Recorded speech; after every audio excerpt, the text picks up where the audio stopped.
I am Joseph Fernandes working in a call centre. मेरा सवाल आपसे ये है कि मुझे कई दोस्त मिले जिनमें से कुछ सिया है और कुछ सुन्नी. जैसे आपने कुछ देर पहले बताया कि जो इंसान मानता है कि अल्लाह एक है और मोहम्मद अलैहिस्सलाम आखिरी पैगंबर हैं, तो मैं मानता हूं इस बात को. तो अगर मैं ये कहूं कि मैं मुसलमान हूं तो ये झूठ नहीं है. लेकिन मुसलमान बनने के बाद एक नमाज पढ़ना बहुत जरूरी होता है और कुछ तरीके हैं जो दोनों ही दोस्तों ने मुझे बताए, लेकिन उनके तरीके अलग अलग हैं.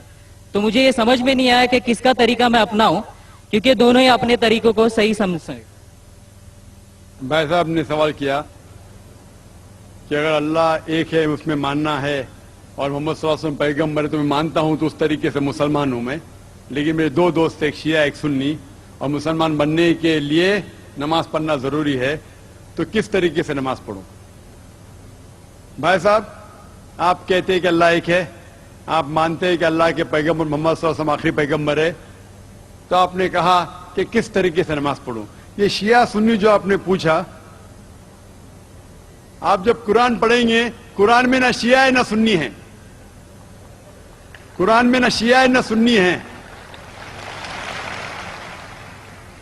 कुरान शरीफ में कहा गया है सूरह इमरान में सूरह नंबर 3 आयत नंबर 103 में, वातसिमु बिहब्लिल्लाहि जमीअन वला तफरकू, कि आप आपस में इकट्ठा होके अल्लाह की रस्सी को मजबूती से पकड़ो.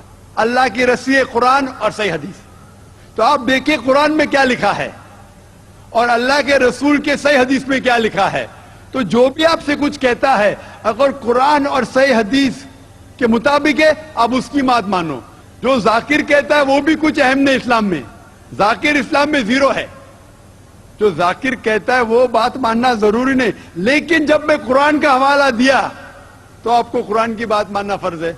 जब मैं सही हदीस का हवाला दिया तो आपको सही हदीस की बात मानना जरूरी है. तो इसीलिए कोई भी शख्स कुछ कहता है, अगर इख्तिलाफ है उसमें, तो फिर से रुजू हो जाओ कुरान और हदीस के पास. क्योंकि कुरान में लिखा है सूरह निसा में सूरह नंबर 4 आयत नंबर 59 में वर्स नंबर 59 में, अतिउल्लाह वाति रसूल, अल्लाह की इताअत करो, अल्लाह की बात मानो और अल्लाह के रसूल की बात मानो. और वो लोग those who have been charged with authority, जो उलुल अम्र है, वो लोग जो आपके अमीर है. लेकिन अगर इनमें इख्तिलाफ है, फिर से रुजू हो कुरान और हदीस के पास, अल्लाह और अल्लाह के रसूल के पास. तो अगर दो शख्स, दो आलिम, कोई भी अगर इख्तिलाफ है, आप फिर से मुड़ो अल्लाह और अल्लाह के रसूल के पास, कुरान और सही हदीस के पास.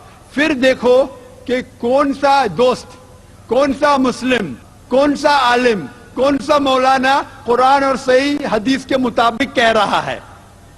आप समझे? तो इससे पता चलेगा कि क्या सही है. आप बोलते हैं कि नमाज पढ़ने के तरीके में इख्तिलाफ है. शुरू में कम से कम जो यकसा है वो तो शुरू करो. इख्तिलाफ वो थोड़ा है, नमाज के तरीके में इख्तिलाफ वो थोड़ा है, जो यकसा है वो तो शुरू करो. अगर आप मुसलमान बनना चाहते हैं तो इतना वक्त क्यों ले रहे?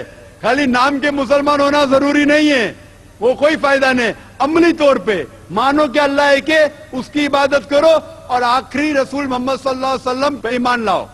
और उसके बाद फिर तहकीक करो. आपके दो दोस्त लोग जो बोल रहे कुरान से कौन मैच करता है, सही हदीस से कौन मैच करता है, क्योंकि अल्लाह के रसूल फरमाते, सही बुखारी की हदीस है, उस तरीके से नमाज पढ़ो जिस तरीके से आपने मुझे देखा. तो जो सही हदीस से साबित है, कुरान और सही हदीस से, उस तरीके से नमाज पढ़ो. लेकिन अगर 19-20 फर्क है, कम से कम जो यकसा है वो तो शुरू करो.